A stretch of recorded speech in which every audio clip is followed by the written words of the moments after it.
Hi, my name is Nick Bisley. Been part of AGIC groups, I guess, or events for the last few years.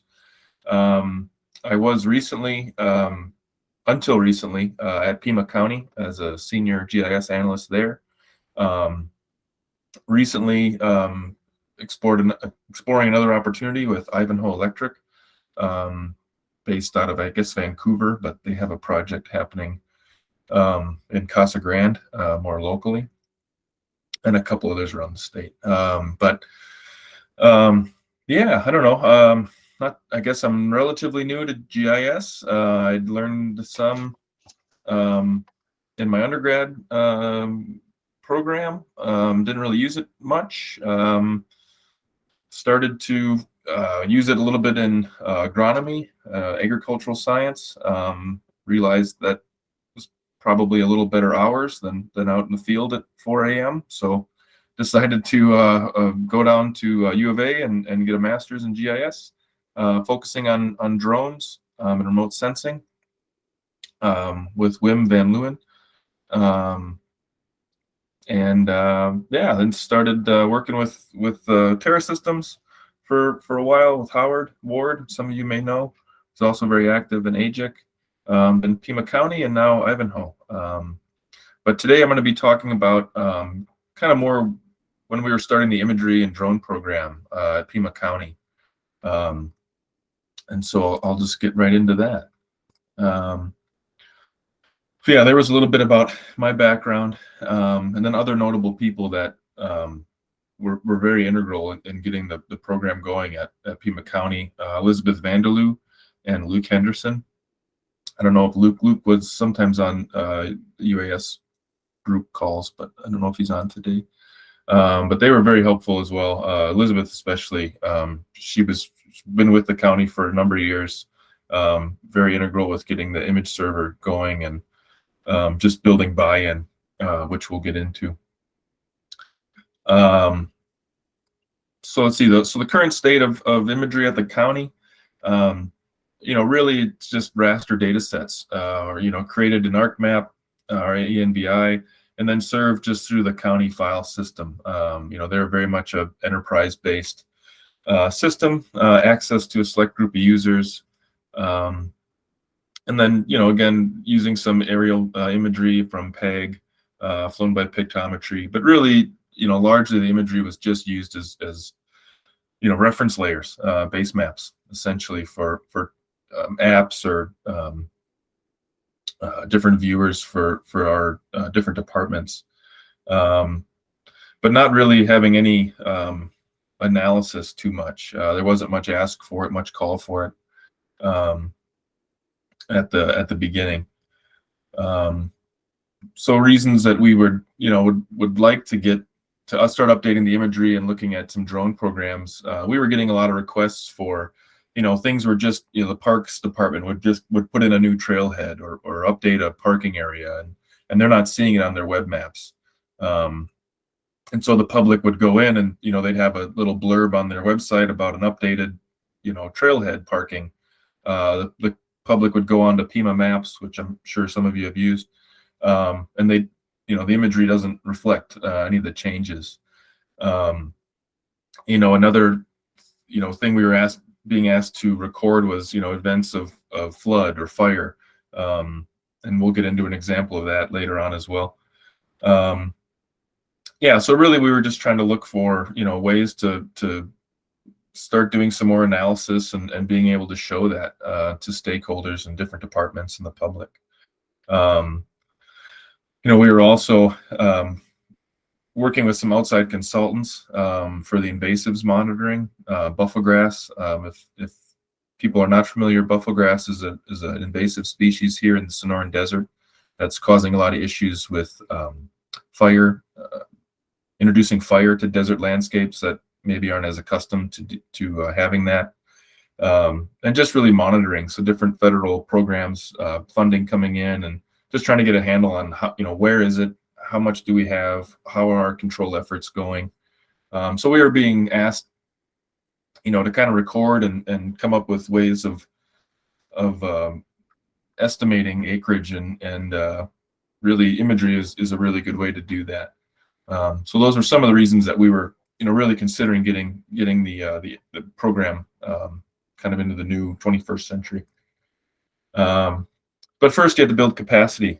County was kind of new to their internal workings, so really it was just convincing management to build out capacity for the program, and that, and again, Elizabeth could speak more to this, but looking at hiring more employees with imagery and drone experience, and just kind of bringing, sometimes everyone, you get kind of in your little zone, your little silo of work, and sometimes you don't really keep up with what's possible, what's the newest upcoming things. And so then also in getting the experience, we also had to make sure we had capacity, and so centralizing access, and just organizing it so there were authoritative imagery products, so they weren't just kind of scattered around in different folders, and different departments didn't know what was available to them, or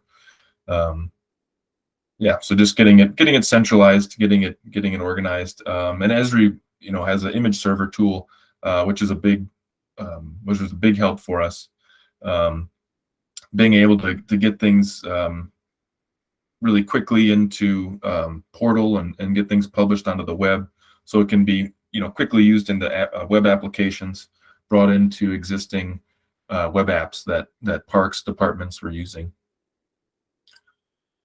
So first we had to start with some prototypes to kind of build that buy-in from the management. This was an area of Cia Creek that was analyzed by a consultant about 10 years ago for different land cover types, and the request was made to us to see if we could recreate that again without having to go to external contractors. And so we, just a real simple process, really worked with some of the ecologists to identify areas of unique vegetation and ecosystems that they were trying to highlight, and then just going through the classification, raster classification process in Esri. And then ultimately we published those products to portal using image server, with the swipe tools, and showing where the change occurred, and so they could kind of better quantify and get an idea of how that landscape is changing. So the prototyping really helped. It really showed that these things were possible, and we could do it in a pretty efficient manner to get it out to the customers. Then from that, they asked, well, can we, go larger? Can we do all of Pima County? So we started looking at, what kind of, land cover data sets are out there. And this group is probably familiar with the national land cover data sets, right? Where these, I think it's federal government, I assume, takes and quantifies all these different land cover areas, woody vegetation, herbaceous, wetlands, pasture. We simplified that a little bit. Didn't use all of the various distinctions. We kind of grouped all the forests together, all the herbaceous stuff together, just because we weren't looking for real specific changes, just kind of more of a general. So we included that, and then some various specialized management areas that they were looking for, with the Sonoran Desert and the federal lands, wildlife management areas, that kind of stuff, and then also land fire data sets. So we put all of this into a vegetation monitoring app online, where again, ecologists or land range managers could go in and see how that landscape has changed since 2016 to 19. And an example here, you can see the dot there, and then this yellow. That was all woody vegetation turned to herbaceous. And that I showed that to one of the wildlife people, and they were like, "Oh, I know exactly what happened there. There was a gender reveal party that had some kind of incendiary device that went off, and it started a fire, and it took off." So they knew exactly what that land cover change, or what caused that land cover change. So word to the wise, anyone expecting a baby. Maybe stay away from flammable devices. So that was a prototype, again, that just kind of helped build support for imagery and getting these image server going from Esri. Specific to drones and UAS imagery, this is a loop edition that's actually right near my home in Southwest Tucson. I had moved in about a year ago, and I noticed that the loop was right outside my door, but I didn't notice it on any of our imagery because I'm a geek and I was poking around on our imagery and, seeing how the area had changed over the last 20 years, whatever. And I noticed, well, there wasn't any, the loop's not on there. And so this one Saturday, I had a Phantom 3 drone, just manually went up, took a mess of images, stitched them together and threw it into one of our base maps. And just kind of for fun, really. And I had shown that to Elizabeth, and she got pretty excited about it, and we started showing it to the people that were asking, for more updated imagery and to show the trailhead projects, the NRPR folks. And so that really got people excited about kind of being able to capture imagery in a more timely fashion rather than waiting for the next, NAEP imagery to come out. So it really just illustrated the functionality of drones and what they can do in those smaller areas. And then we got a call. A couple weeks later, we got a phone call. There was a fire at the Agua Caliente Park, which I'm sure if you guys live in Tucson or around the area, you heard about on the news.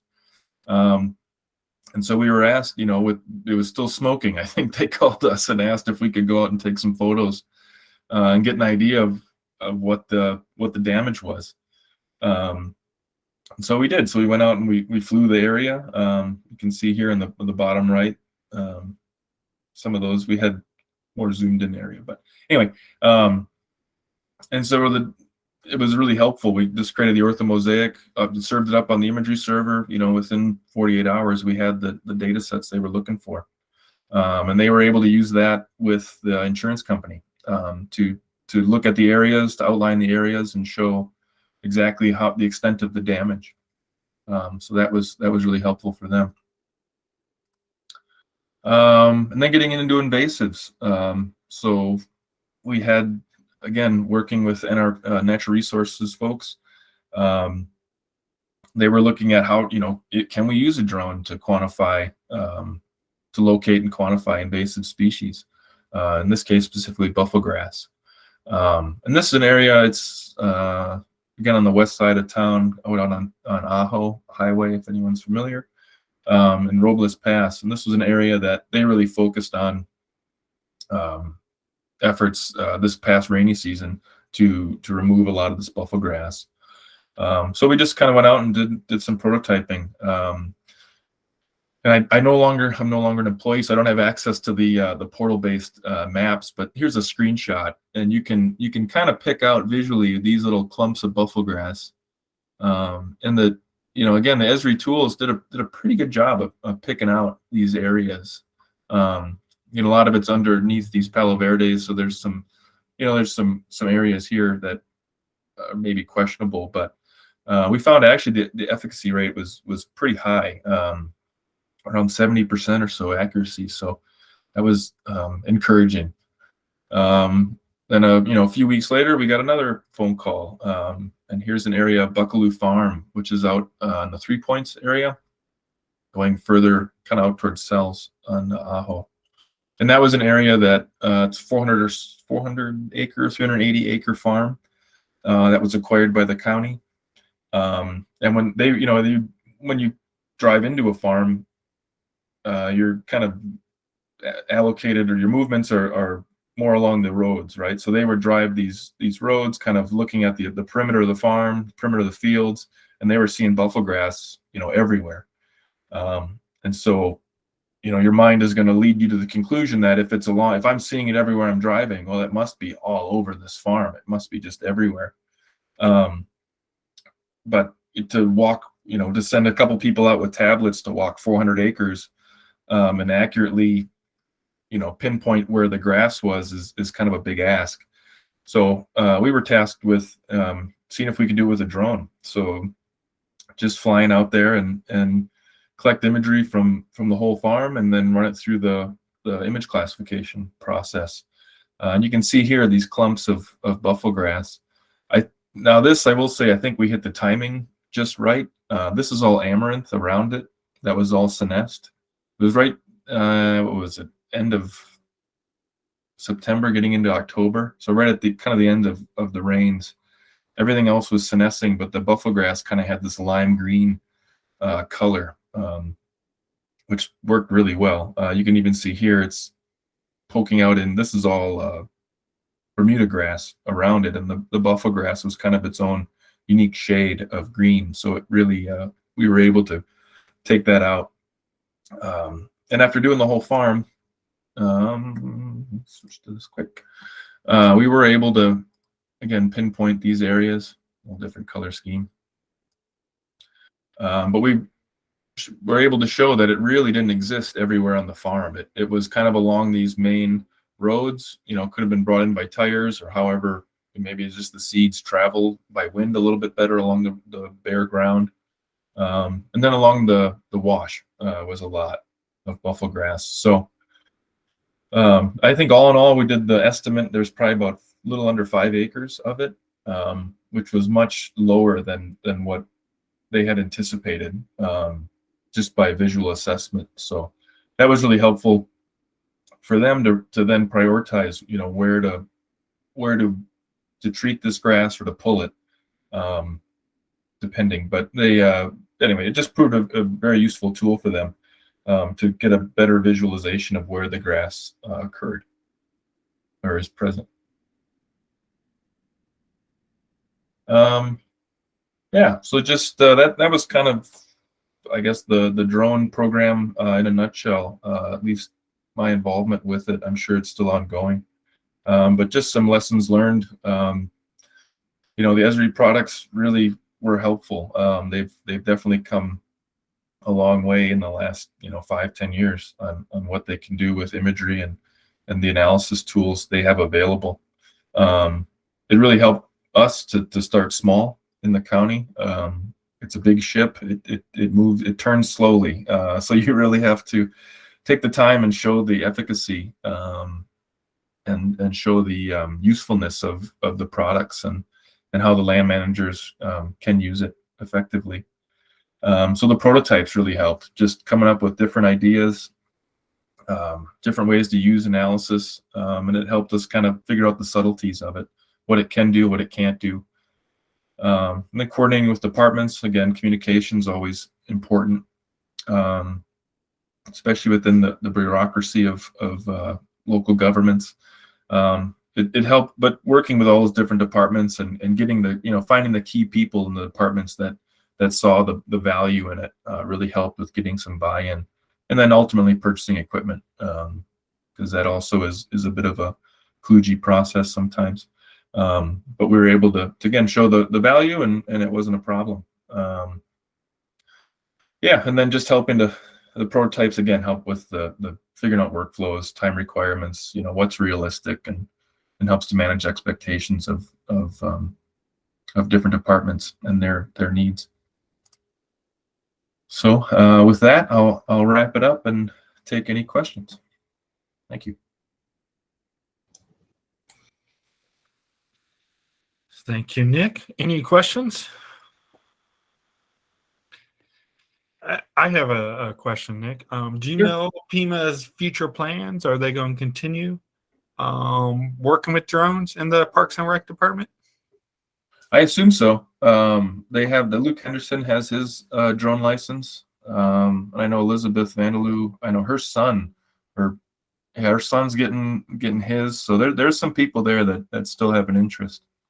And I think that now we've kind of opened Pandora's box with the departments. So once they can see, you know, the value of it, the requests are going to keep coming. So I think they will have to, yeah, they have the capacity or continue to build the capacity to meet those needs.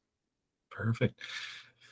You have a couple questions. Shauna, Can you would you like hear to me? ask a question? Yep. Yes.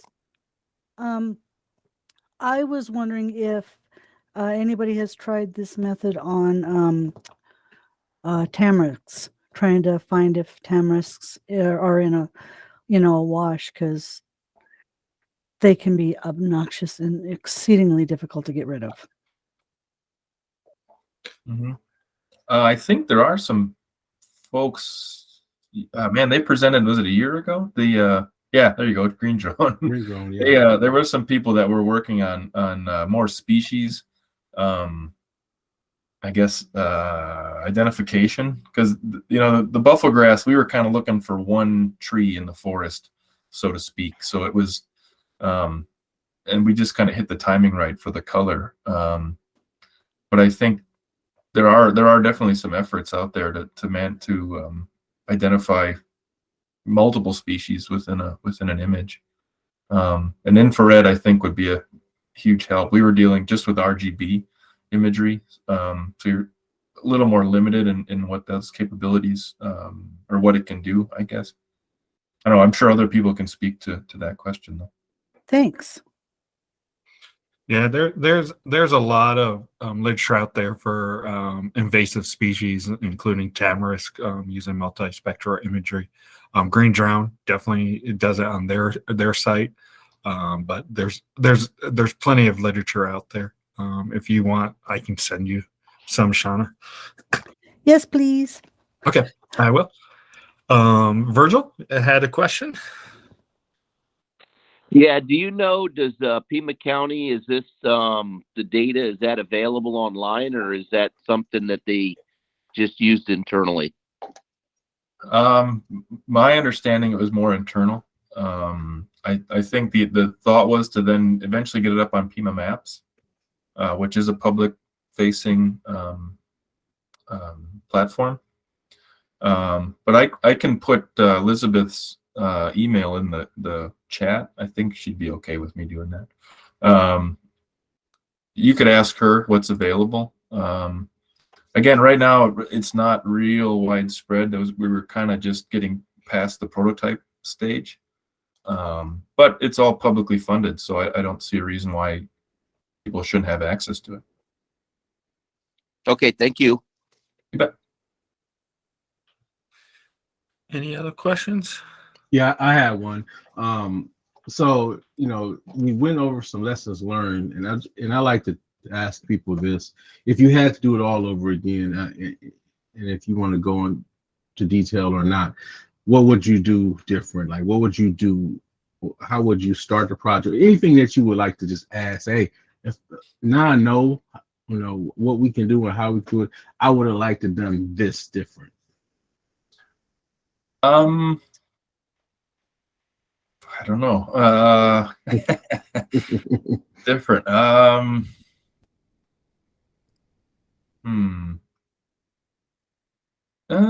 Maybe. Well, I guess really pushing for an infrared camera right out of the gate, I think would have been nice. Because it just you get you start showing people stuff, and they're like, "Boy, what if we, can we look at this? Can we, ID this? Can we ID that?" And I'm like, maybe. Like infrared, I think you can do a lot more with. So I guess, yeah, not being afraid to kind of shoot for the stars a little bit, maybe up front. I guess that would be the main thing I could think of. That's great. My mom always told me, if you need a dollar, ask for 5. I gotta remember that one. so I can agree and attest to that. So awesome, great presentation. Any other questions? We had a question in the. Nick already answered it. He asked. Oh, did I? Yeah. He was just asking for your email. Yeah, yep. And I would second that advice with your new job, Nick. They never like you as much as the first couple weeks that you're there. So I always ask for the world at the very beginning. Yeah, there you go. What are the shoot for the stars, land on the moon, something like that. Exactly. Well, thank you so much for presenting, and we really appreciate it. Very good. Thank you for the opportunity, and I hope some people found it interesting.